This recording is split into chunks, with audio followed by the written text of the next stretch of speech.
Hello, my geeslings. It is Mother Goose, Robinson Erhardt, here with the introduction to Robinson's podcast number 58. And this episode is with Hugh Price, who's the former Bertrand Russell Professor in the Faculty of Philosophy at Cambridge. And this episode covered, to me, what are some of the most fascinating topics or questions in philosophy, period. I mean, some of the things that interest me most are, I guess, consciousness, philosophy of math, what the hell is going on in math, and then philosophy of physics, even though, at least at this point, most of what I really am comfortable with is in the philosophy of math. But anyway, so we talk about topics in the philosophy of physics. Particularly, we talk about the philosophy of time. We talk about the flow of time, its direction, what's called the arrow of time. We talk about some related topics like causality, Boltzmann brains, backwards causation. I guess that is related to causality, but there were some really interesting points regarding retrocausality and quantum mechanics that we get to at the end of the episode. Anyway, Hugh's terrific. Hugh is a terrific teacher. I could tell just from this one conversation. I hope to have Hugh on many times in to come because he just knows so much. Unfortunately, the audio was pretty tragic. We had scheduled this, and as soon as we started, it became apparent that there was construction going on next door. And because Hugh's in Australia and I'm here in Palo Alto, scheduling was just quite difficult. We just decided to go through it. And anyway, it's still audible. I mean, you can hear what's going on, but in the first half, at least, it's pretty distracting. And then, well, you'll just have to hear it. But anyway, the episode is great. The conversation is great. Hugh's great. And like I said, I hope to have Hugh on plenty of times to come. And now, without any further ado, I hope you enjoy this conversation as much as I enjoyed having it with you.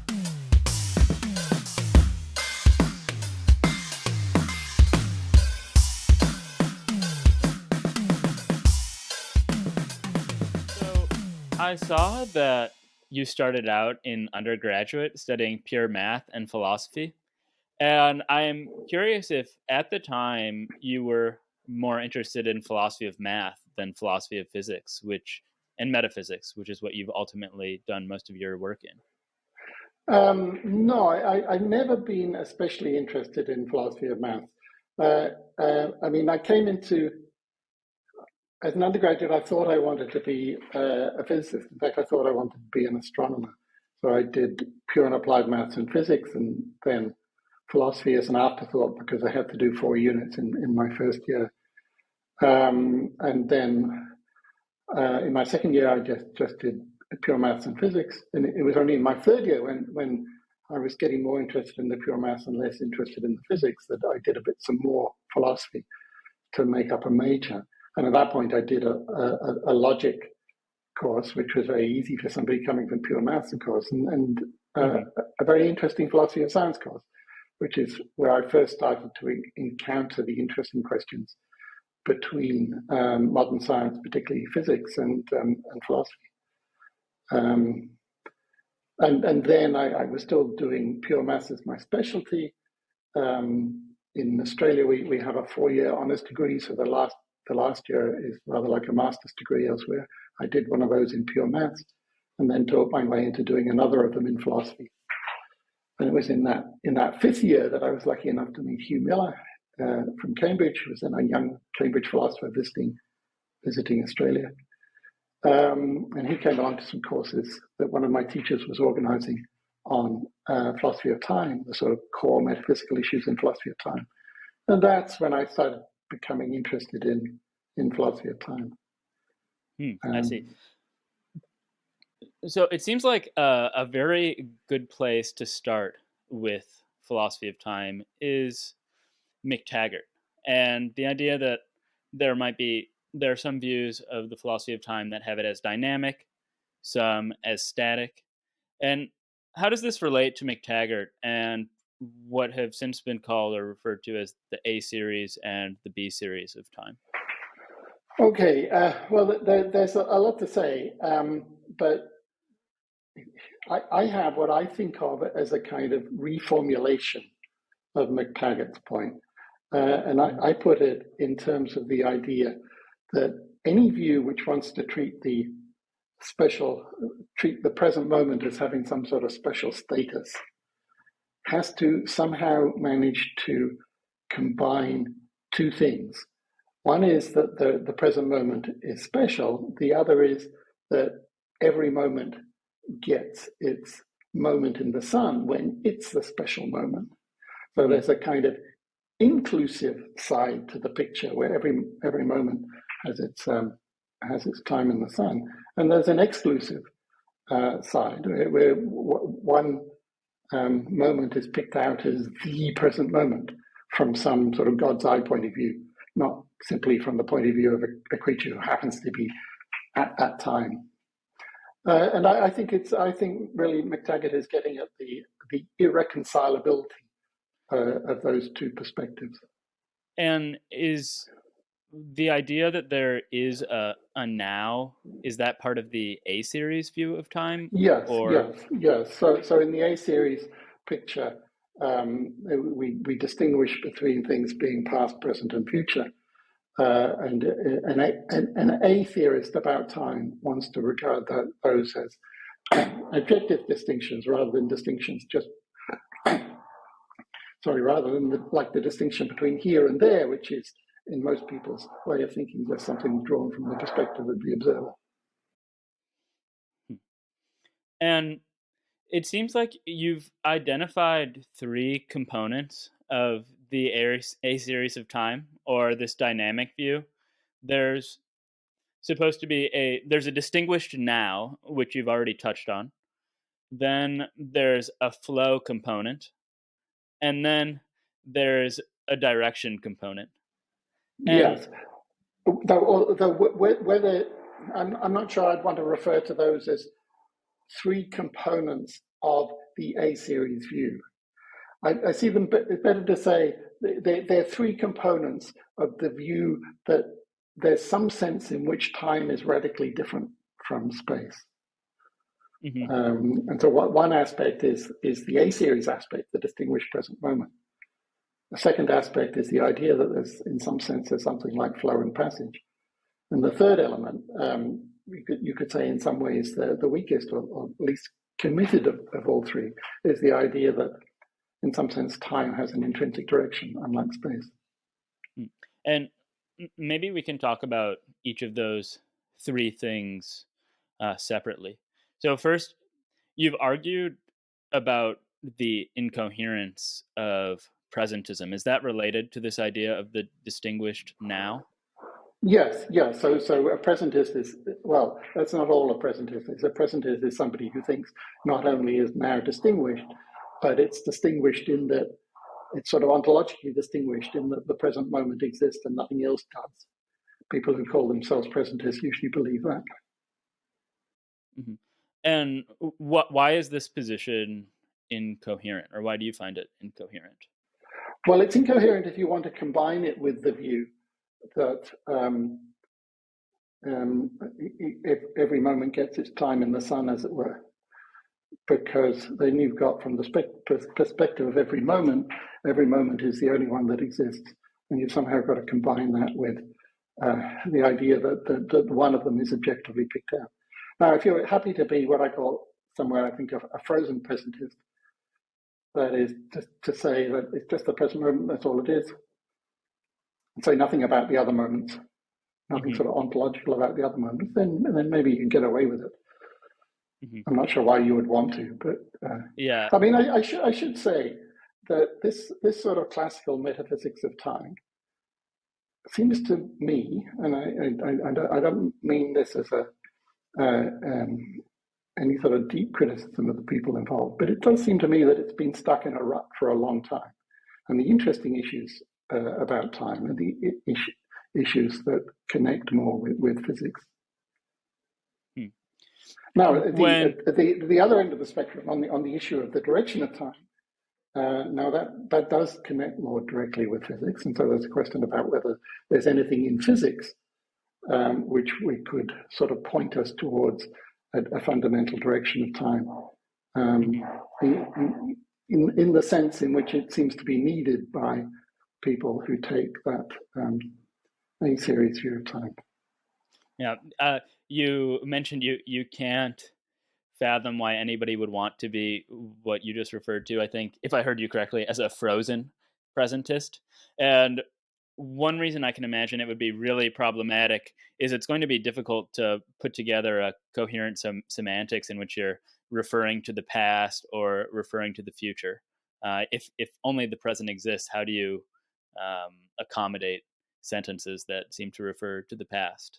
But this reminds me, I was once at a talk at the Perimeter Institute in Waterloo in Canada, and it was a talk being given by a physicist called David Mermin, who's a lovely man and a wonderful physicist, but a sort of proponent of the interpretation of quantum mechanics, which is sort of rather sort of subjective, idealist, inclined to deny the existence of an external reality in order to understand quantum mechanics.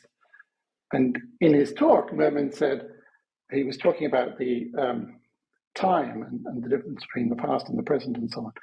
And he said something like, well, the past is just a story we tell ourselves to make sense of present experience, which is like the kind of semantics you're suggesting. Though in the question time, I said, Professor Mermin, I enjoyed your talk, but there was one thing that worried me. It was this suggestion, because I thought if you endorse that view, that the past is just a way of making sense of the present, then you're only a very small step away from the idea that our talk of other people is just a way of making sense of our own experience. And that is, you're only a small step away from solipsism. And I said, as somebody who was listening to your talk, I found the thought that you might be committed to the view that I didn't exist a little bit disturbing. But then I said, I realized that I had it the wrong way around, and that it was you that didn't exist and me that did exist. And after that, everything felt fine. So what I want to say to this kind of frozen presentist is that you're only a small step away from solipsism. And really, really, why bother? I mean, the entire argument for this is just an argument in terms of making sense of features of our temporal psychology. Why not do that in psychology rather than messing around with metaphysics and semantics? Mm-hmm. Well, before we get to the direction of time, which you said does have more of a connection to contemporary physics, maybe we could touch on flow first. And so what does it mean for time to have a flow? Literally, I don't know. Literally, okay. I can't make any sense of it in a way that distinguishes it from space. I mean, it's true, of course, that there's a sense in which you can say that every time the big hand on the clock goes round, 1 hour has passed. So, in some sense, perhaps you can say that time passes at a rate of 1 hour per hour. But of course, you can say exactly the same thing about spatial distance too. You can say if you take the road from Sydney to Melbourne, you traverse the distance along the road at a rate of 1 kilometer per kilometer. Mm-hmm. So if that's all that flow means, then you haven't found anything that distinguishes time from space. Now, are you pointing to it not making much sense when we're talking about in terms of physics for there to be a flow of time? Because it seems to me that there, in experience or phenomenologically, there certainly seems to be a flow of time. I mean, we talk about things appearing to have slowed down, or we understand the difference between a slow motion video and a video going at a different frame rate. Oh yes, yeah, absolutely. I mean, of course, there are psychological phenomena here, and although I think this is not such a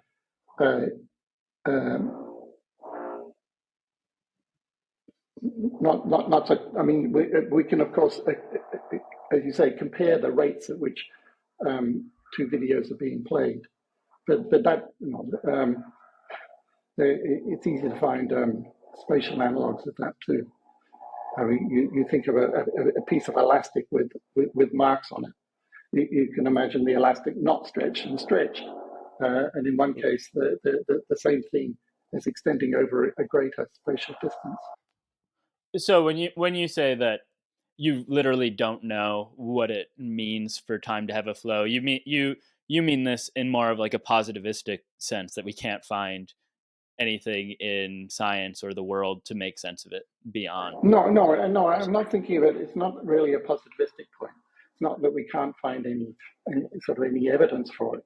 It's that I can't myself find any coherent way of saying what it would be for time to flow.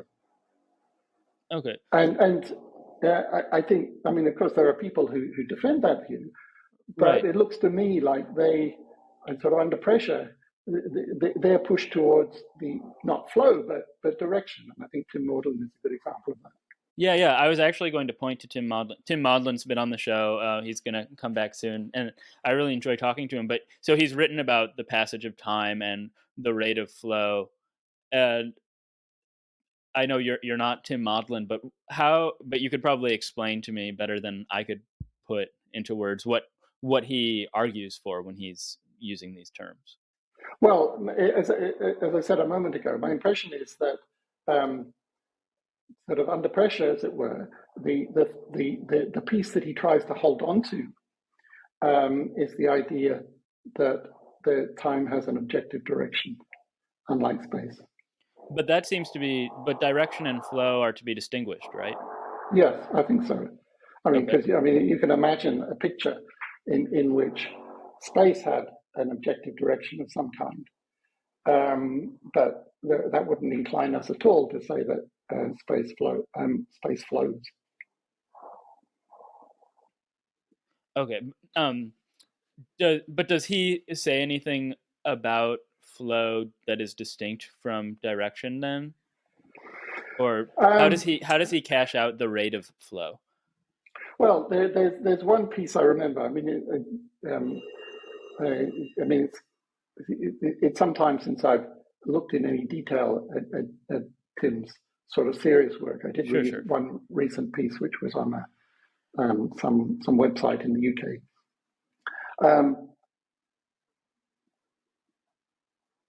There's a point in which he responds to an argument of mine about the incoherence of the notion of rate of flow. One of the points about rate of flow is that you seem to be comparing the same thing with it itself. And Tim has an argument in terms of exchange rates, where you're exchanging, normally you're exchanging, say, dollars for euros, but it doesn't, it's not incoherent to talk in exchanging dollars for dollars. It's just that there's a kind of a priori correct exchange rate in that case. It's $1 per dollar. But then I respond to that somewhere, I think, by saying, well, yes, but that model is still sort of two-dimensional in the sense that it's got two kinds of dollars in it, the ones that you have and the ones that I have, and then we're exchanging them. Whereas in the case of time, unless you go for models in which there are two time dimensions, there's only one time.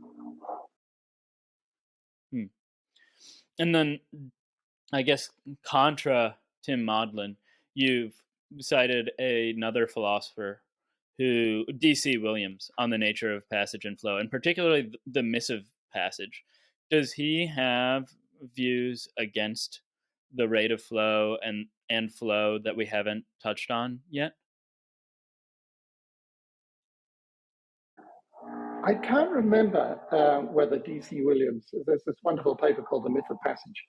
And I can't off the top of my head remember whether he discusses the question of rate. Okay. But as I said, I think it is a wonderful piece. And one of the things that sometimes depresses me about some bits of the philosophy of time is that so much of it was laid out so clearly then in 1951. People are still arguing about the same points 70 years later. Yeah, that seems to be something that happens with free will as well. Yeah. And then, Yeah. some other debates that I think about that are still waging on are foundational debates in the philosophy of math, where it seems like a lot of the main points were laid out a very long time ago, but people are still hashing over them. Well, then maybe we should turn to direction, which you pointed to as having some important physical corollaries. And so, first off, since presumably you think the direction of time is a much more legitimate concept to be discussing, how do you distinguish it from flow? What makes it more worth discussing? Well, it's less obviously incoherent.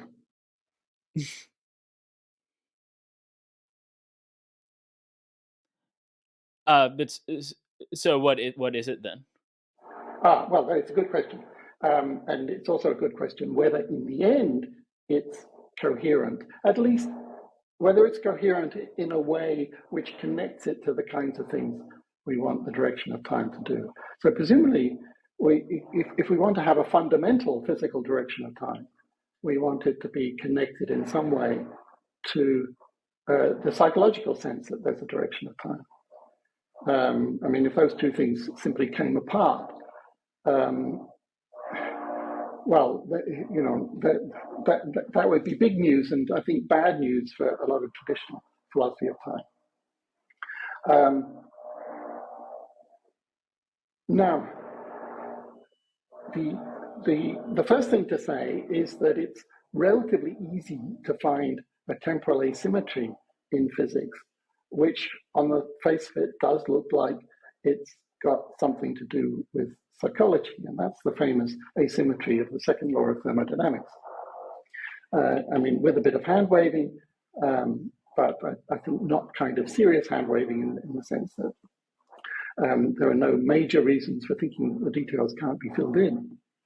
It looks like our own temporal psychology is intimately related to the thermodynamic asymmetry, if for no other reason than that creatures like us couldn't exist except in a region where there's lots of low entropy available to us in the form of the sun and the high energy photons that it emits.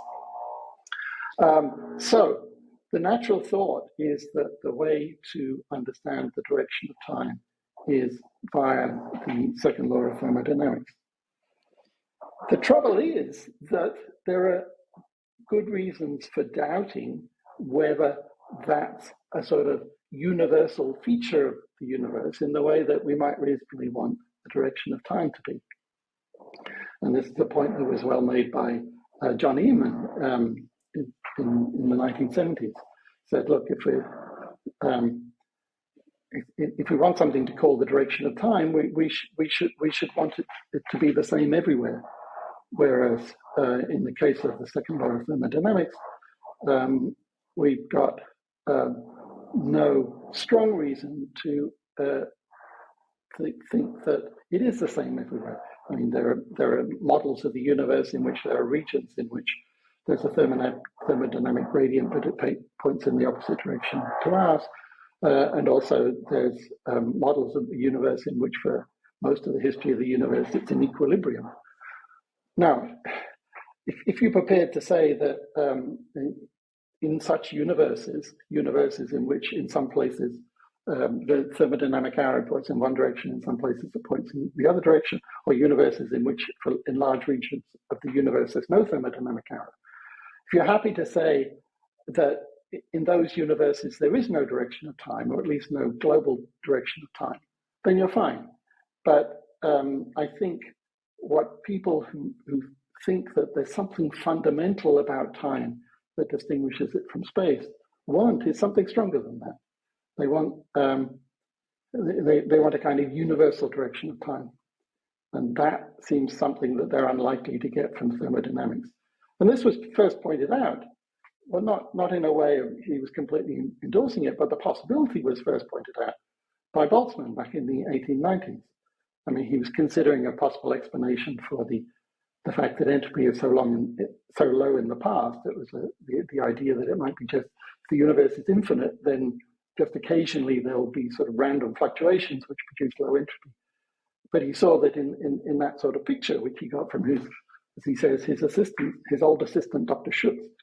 In that sort of picture, there isn't any global hour of thermodynamics because the fluctuations are effectively symmetric. They sort of, from the bottom of the fluctuation, the entropy increases in both directions.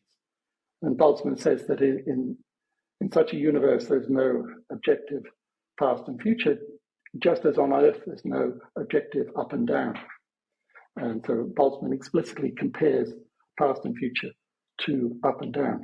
And the point he's making, of course, is that the point he's putting on the table there is that it might be the case that the direction of time is not a sort of fundamental feature of reality. It's just a local matter in the way that up and down are, where we have gravitational fields. While we're on the topic of Boltzmann, I've heard the phrase Boltzmann brain many times, and when you use the word fluctuations in conjunction with him, that seems to strike my memory. Is this? Well, there probably aren't that many Boltzmanns, but is this the Boltzmann of the Boltzmann brain? Yeah, that's definitely the Boltzmann of the Boltzmann brain. As far as I know, Boltzmann himself didn't see the problem. The first. Well, what is the Boltzmann brain? Okay. Yeah. So the first person who explained the idea without calling it the Boltzmann brain, so far as I know, was the Cambridge astronomer Sir Arthur Eddington, and he points out that if you're relying on these kind of random fluctuations to produce the kind of universe we live in, then a much kind of sort of cheaper way of producing them in probability terms, vastly cheaper, is not to get a fluctuation which produces the actual history we think we had, 14 billion years since the Big Bang.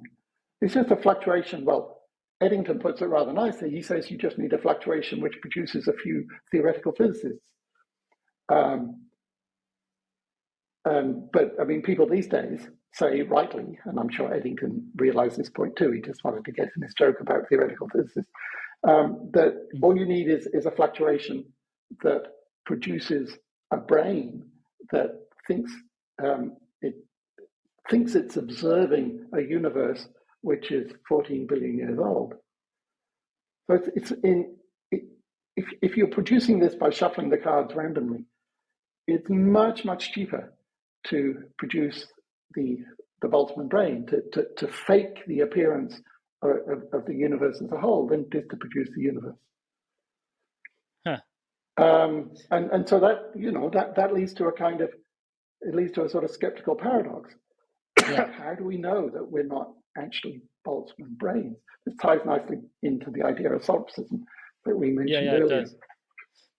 And interestingly, this is still a very, very live issue in contemporary cosmology. Oh, really? Because there are some cosmological models in which, well, for example, a typical model, you have a Big Bang and then an infinite future.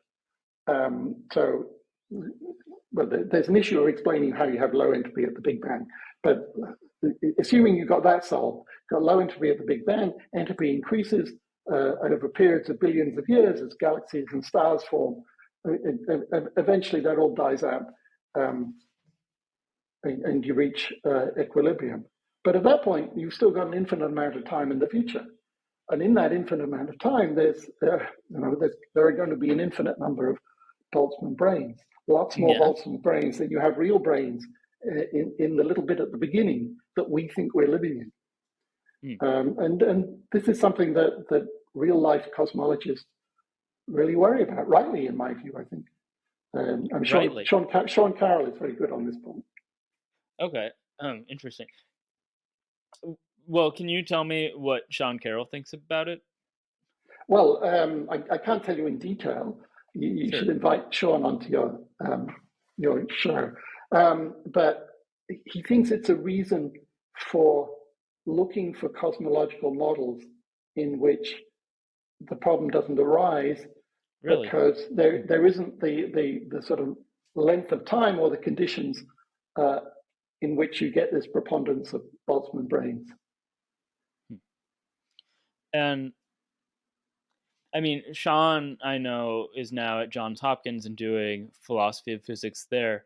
But aside from cosmologists and more and discussions amongst physicists, is this Boltzmann brain issue still? You said it's very much alive in cosmology. Is it still very much alive in the philosophical community as well?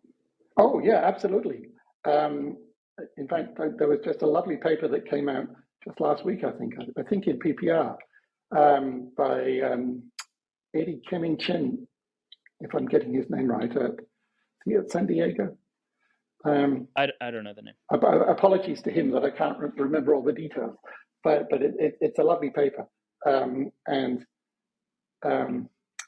what he's arguing, again, if I'm getting the details right, is that this Boltzmann brain issue comes up more widely than many people have realized, and that it's more of a challenge to some of the standard positions in the philosophical literature, such as the position associated with David Albert and Barry Lower, than people have realized. Now, I don't claim to be, as you can probably tell, I don't claim to be fully on top of that paper, but as an example of how current these issues are, I think it's a very good one. Can you explain to me how this relates though to David Albert? Because I wasn't expecting his name in there. He and Tim are actually going to come onto the show together in a few weeks, so that'll be. Oh, good. So you can ask David about it. So David and Barry Lower have this view whereby you try and derive everything from just two things. One is the past hypothesis, which is some story about how the universe starts off in a low entropy state. And the other is a postulate of uniform probability distribution over all the trajectories from that point that are consistent with the past hypothesis.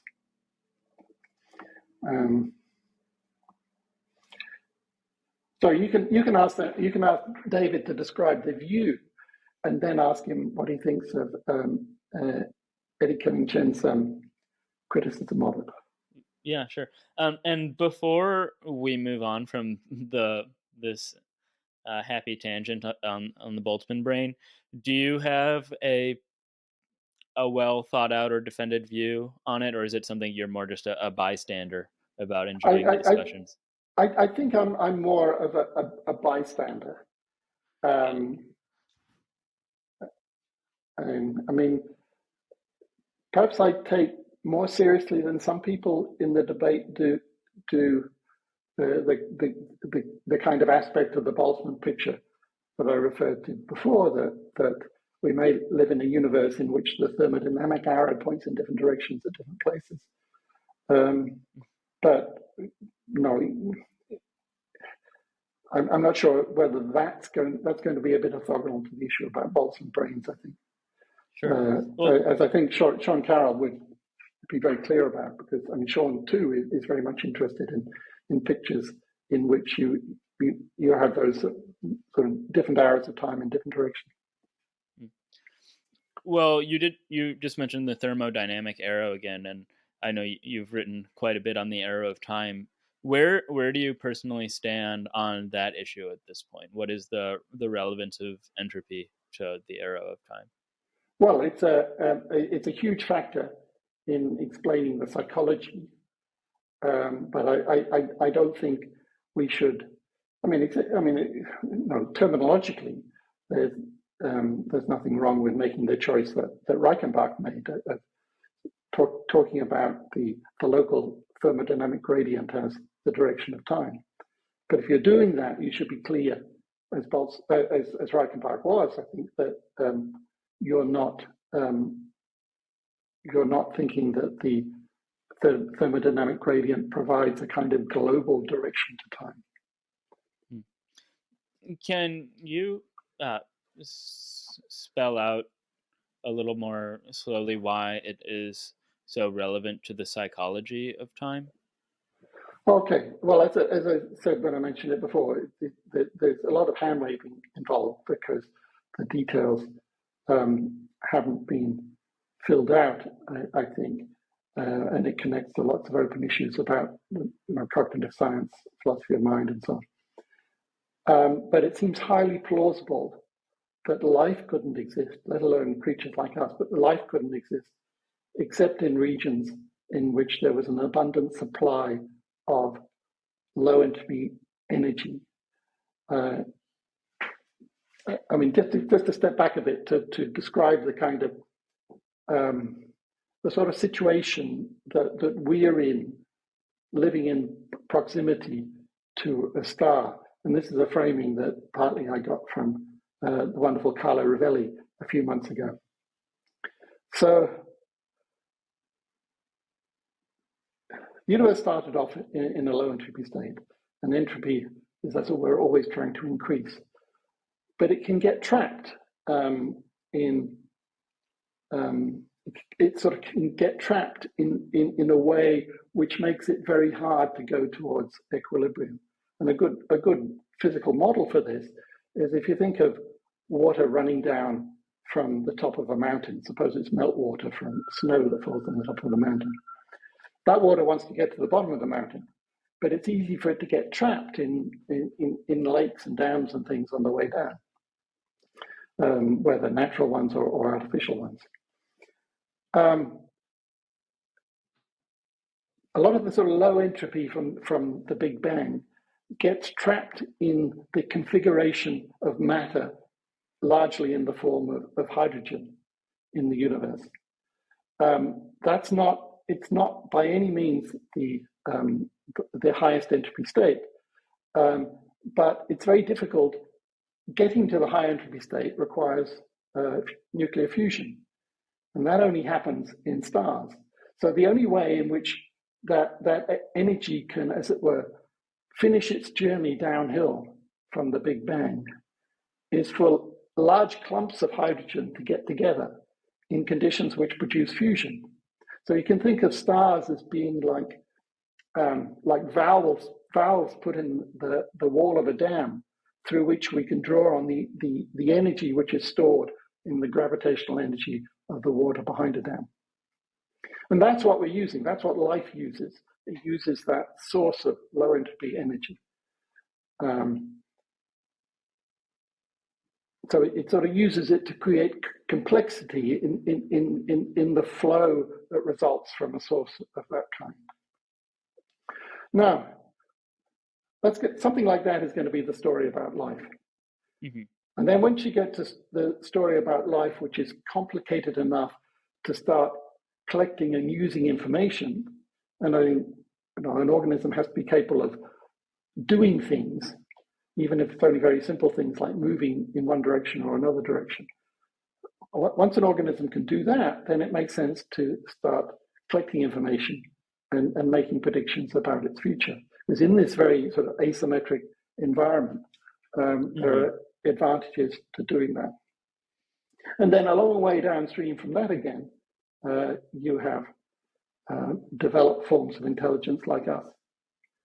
Something that we haven't talked about, I guess, is the sense in which the past is fixed and the future is open. Is there something deep going on here in the physics, or is that something that ties back to the psychological picture you just described? Good. Yes, I think it ties back to the psychological picture. So you're right that there are two broad strategies one might take to explaining this intuitive difference between the past and the future, the openness of the future and the fixity of the past. One is to, as it were, look for something in reality, some sort of metaphysical difference. Another is to look for something psychological that explains it, to try and explain it on the human side. And one good example of somebody trying to do the latter is Russell in his famous paper on the notion of cause from 1912, 1913. That's the paper in which he famously declares that the law of causality, like much that passes muster among philosophers, is a relic of a bygone age surviving like the monarchy only because we don't realize how much harm it does. But in that, he's mainly talking about causation, but at one point in the paper, he also talks about the apparent difference between the past and the future. And he says something like, the past we think is fixed, but he says, but for the accident that memory works backwards and not forwards, we think that the future is fixed. So he's suggesting that it's a kind of artifact of the fact that we have this asymmetric memory. Now, I don't think that's a very good suggestion, but it's clearly on the what I've previously called the psychological side of the line, rather than looking for some deep difference in reality. So that was Russell in 1912. 15 years or 17 years later, Ramsey has a go at the issue in his lovely one of his last posthumous papers, one that was written about 4 months before his death.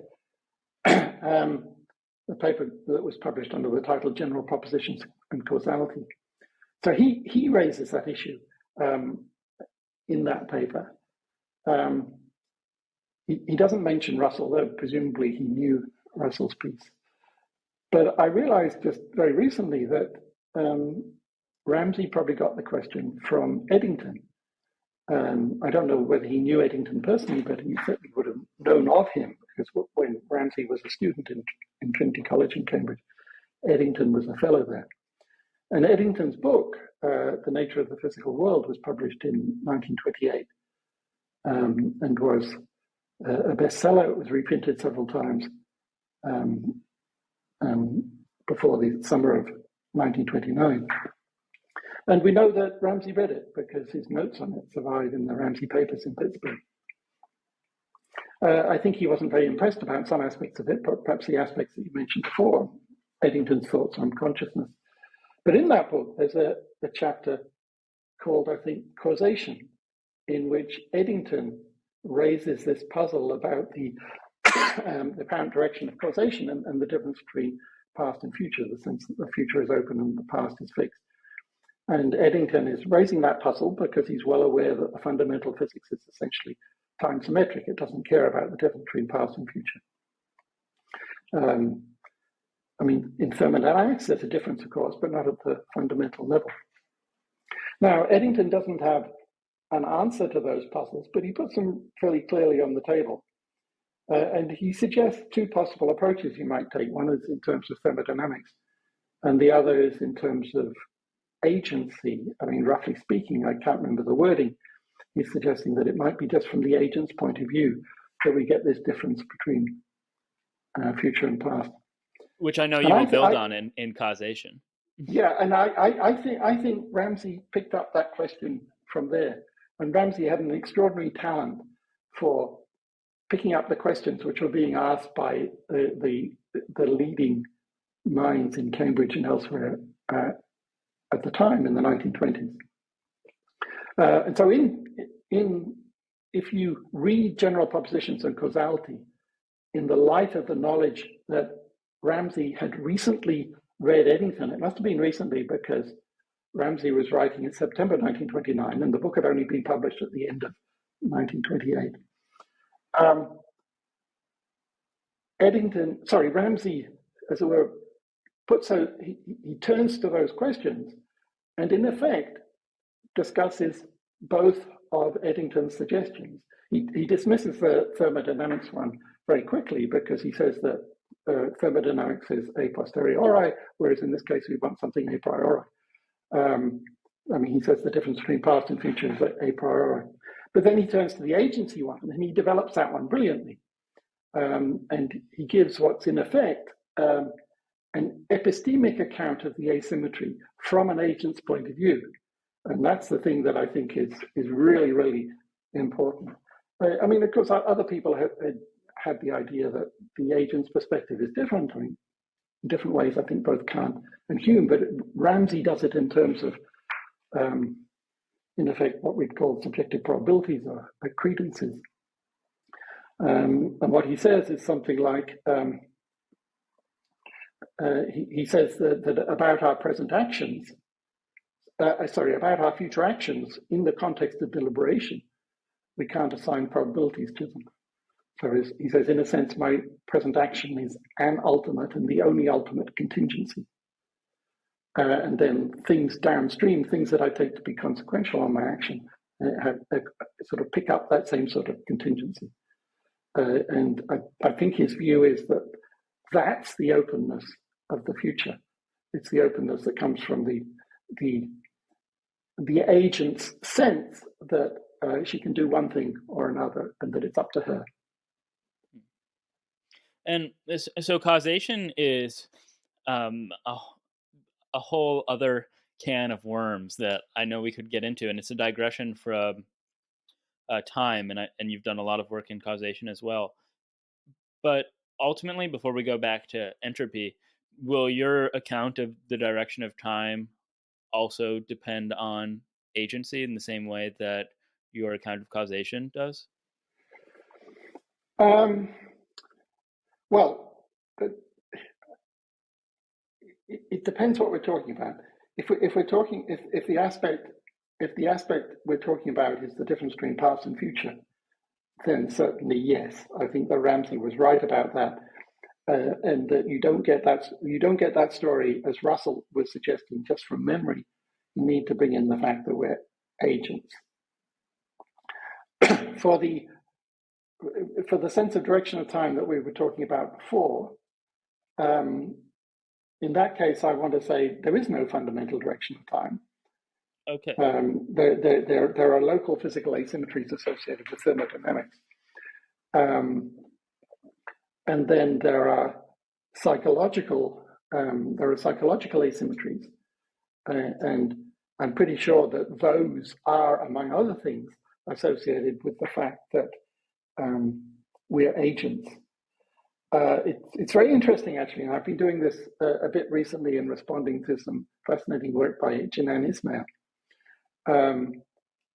In thinking what was about Jinan Ismail's work?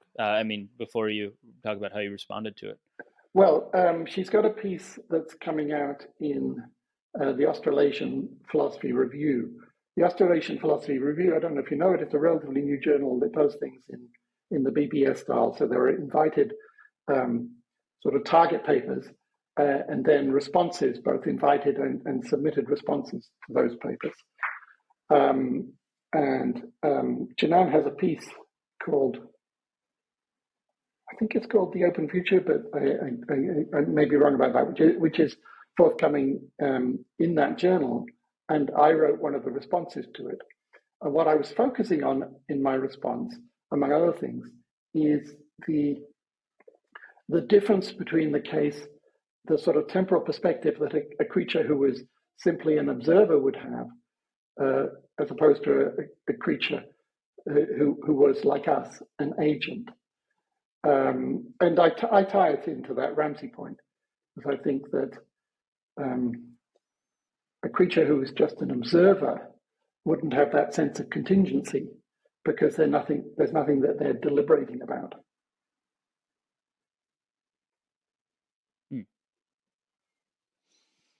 And interesting. Okay, so we've talked a bit about time now and agency, but I wanted to go back to something that you said earlier, which was that entropy plays a large part of the role of physics in the direction of time, even though we've just talked a bit about how there isn't ultimately a direction of time. But are there candidates for what play the other roles, or the small part that entropy doesn't play within physics? For a direction of time? Yeah. I'm inclined to say no. I mean, there are other things you may be able to find. And Brian Roberts from LSE has a fascinating new book coming out. And the point he makes is, roughly speaking, that physical theories may have a kind of a sort of asymmetry built into their inferential structure, and that they permit sort of one-to-one. I hope I'm not mangling this too much, but they permit one-to-one inferences in one direction, but not the other. Now, I think in the unmangled form, that's right, that it's something which can turn out to be a temporal asymmetry within a physical theory.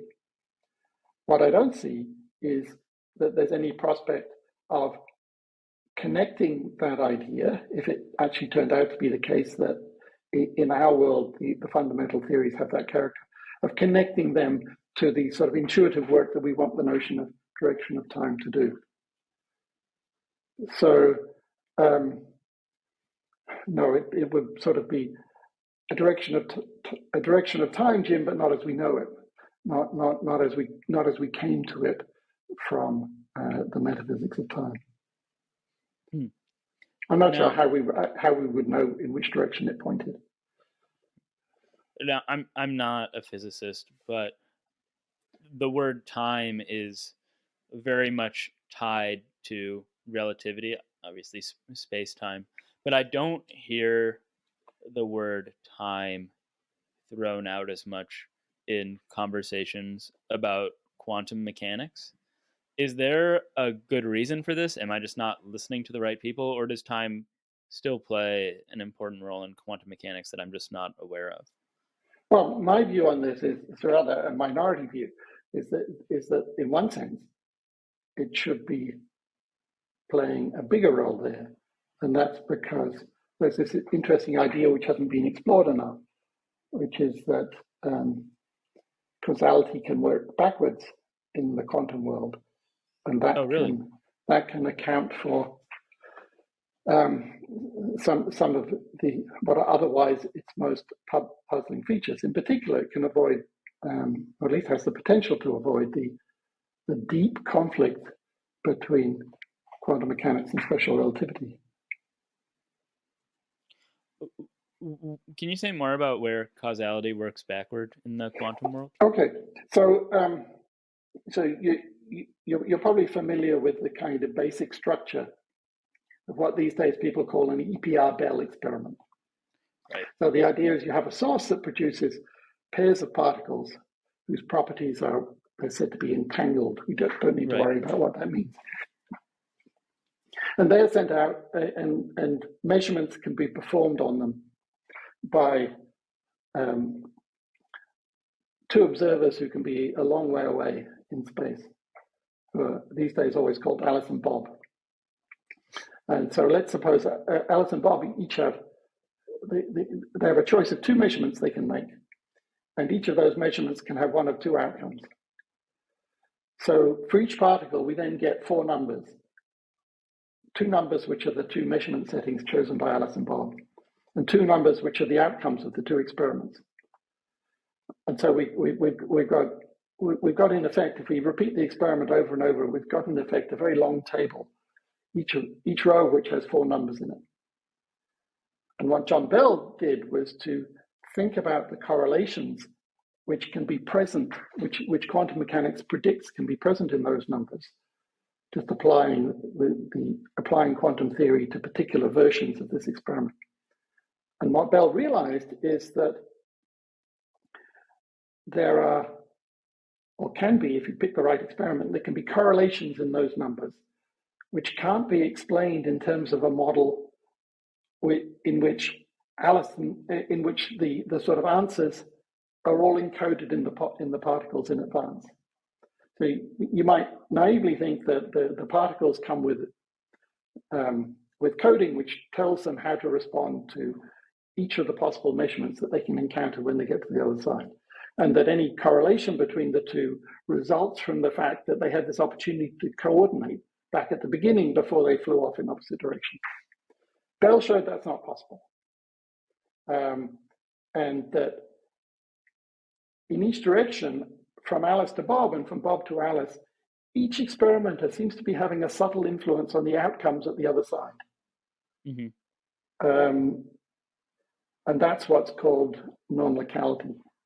Right. So Bell, and then of course there's a question whether those predictions from quantum mechanics would hold up or not. And it took a long time and a series of wonderful experiments for which Clauser and Aspect and Zeilinger got the Nobel Prize last year to show that quantum mechanics, the world does indeed behave as quantum mechanics predicts. And that's widely taken to show that there is this kind of non-locality something similar to what Einstein famously called spooky action at distance in the quantum world. But one of the assumptions that goes into Bell's theory is that there can't be a correlation between the measurement settings that Alice and Bob choose and the pre-existing hidden variables, the properties of the particles. And once you've got retrocausality in the picture, retrocausality is the idea that something we do at a later time can affect something in the world at an earlier time. Once you've got that idea on the table, then you can consider models in which the choice of measurement setting makes a difference to the particles back at the beginning. And then it's very, at least in principle, it's very easy to explain the strange correlations, what we these days call Bell correlations, without any sort of instantaneous action between the particles, because each of the measurement settings acts back on the source. One way in which this was put by the first person to think of the idea in the 1950s, he talked about zigzags. So the idea is that could be a zigzag causal path. If that works, then it removes most of the tension between quantum theory and special relativity. Because, of course, one thing that's uniquely bad about the idea of those instantaneous effects is that the idea of something of simultaneity is something we're supposed to have thrown out with relativity. That's a very interesting way in which issues about time, and issues about time and causation in particular, turn out to be relevant to discussions in quantum theory. So, to paraphrase, or at least make sure that I'm following correctly, it's not that we really observe backward causation, though. I mean, how could we do that? But it's sort of an interpretation or an interpretive framework that employs the notion of backward causation that seems to be more parsimonious. And so it's worth considering. Yeah. I think interpretation is probably not quite the right word, because if this works, there will be new theories postulating new kinds of ontology. But the argument, you're quite right that the argument for them, at least at this point, it looks like the argument for them won't be direct observational argument. It will be the combination of observations, namely the kind of observations for which Clauser and Aspect and Zeilinger just won the Nobel Prize, combined with what philosophers of science talk a lot about argument to best explanation. They say, rightly in some sense, obviously, that if a theory provides a better explanation of some phenomena than any other theory we have, that's a reason for believing it. And so if retrocausality in quantum theory works out, I love talking about quantum theory when there's a cat making its way around your living room. Yeah. But yeah, so the argument is going to be one of sort of appeal to best explanation. And part of the best explanation will be that it leads to if it works, it leads to the nicest sort of resolution of the apparent tension between quantum theory and special relativity. Although I should mention one other idea that my physicist collaborator Ken Wharton and I have been proposing just very recently. I mean, we think, and this is something that fell out of some work that we did a year or two ago, we think that retrocausality provides a possible, very simple mechanism for quantum entanglement. And if that's right, then that's another big thing to put on the side of the argument to best explanation argument.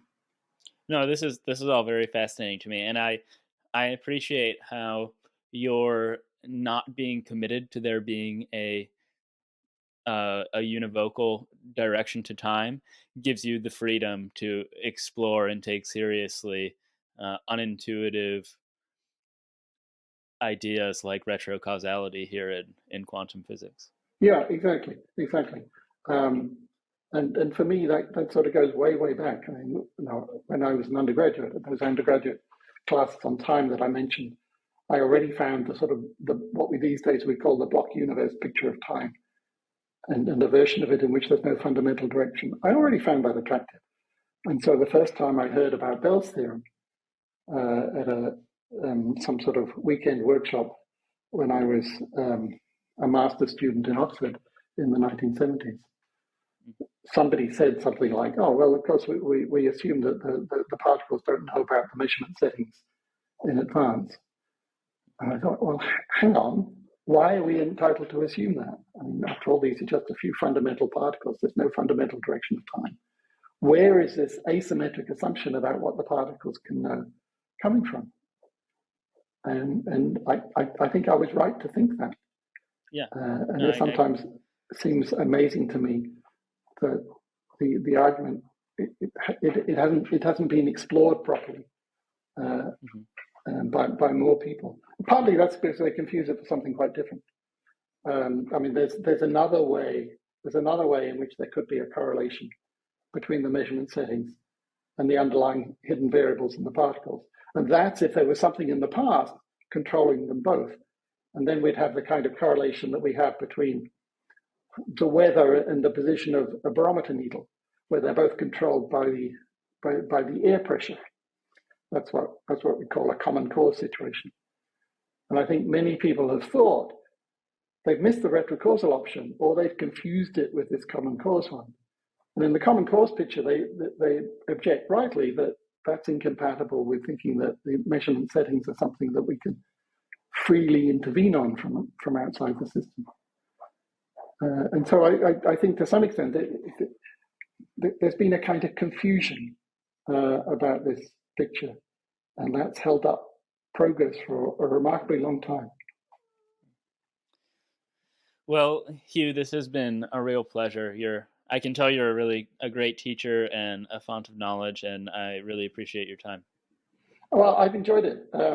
Thank you. And I hope the noises from my neighbor's renovation haven't been too distracting. Hold on, Geeslings. Before you go, please like, subscribe, follow if you haven't already. Smash all those buttons. And also, if you haven't followed me on Twitter at Robinson Erhardt, or if you're not joining me every morning as I eat my pint of ice cream on Twitch at Robinson Erhardt on Robinson Eats, please do so.